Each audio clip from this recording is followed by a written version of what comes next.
ಕರ್ನಾಟಕದಲ್ಲಿ ಆ ಹುಬ್ಬಳ್ಳಿಗೆ ಛೋಟಾ ಬಾಂಬೆ ಅನ್ನುವಂಥ ಹೆಸರಿದೆ.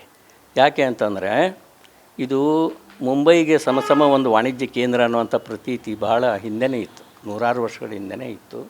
ಇಲ್ಲಿ ಹತ್ತಿ ಮತ್ತಿತರ ವಾಣಿಜ್ಯ ಬೆಳೆಗಳ ಕೇಂದ್ರ ಕೂಡ ಹೌದಿದೆ. ಸೊ ಇದಕ್ಕೆ ದಕ್ಷಿಣ ಮಹಾರಾಷ್ಟ್ರದಿಂದನೇ ಇಲ್ಲಿವರೆಗೆ ಇದೆ ಏನೋ ವ್ಯಾಪಾರ ವಹಿವಾಟು ಇದೆ. ದಕ್ಷಿಣ ಮಹಾರಾಷ್ಟ್ರದವರು ಸಹಿತ ಇಲ್ಲಿ ಹುಬ್ಬಳ್ಳಿಗೆ ಬೇರೆ ಬೇರೆ ಕಾರಣಕ್ಕೆ ತಮ್ಮ ಇವನ್ನ ಇಲ್ಲಿಗೆ ಒದಗಿಸ್ತಾರೆ ಸಾಮಾನುಗಳನ್ನು, ಮತ್ತು ಇಲ್ಲಿಯವರು ಅಲ್ಲಿಗೆ ಹೋಗ್ತಾರೆ. ಮತ್ತು ಕರ್ನಾಟಕದಲ್ಲಿ ಏನು ಬಂದರು ಇದೆಯಲ್ಲ, ಆ ಬಂದರಿಗೆ ಹುಬ್ಬಳ್ಳಿಯಿಂದನೇ ಮಾಲ್ ಹೋಗೋದು.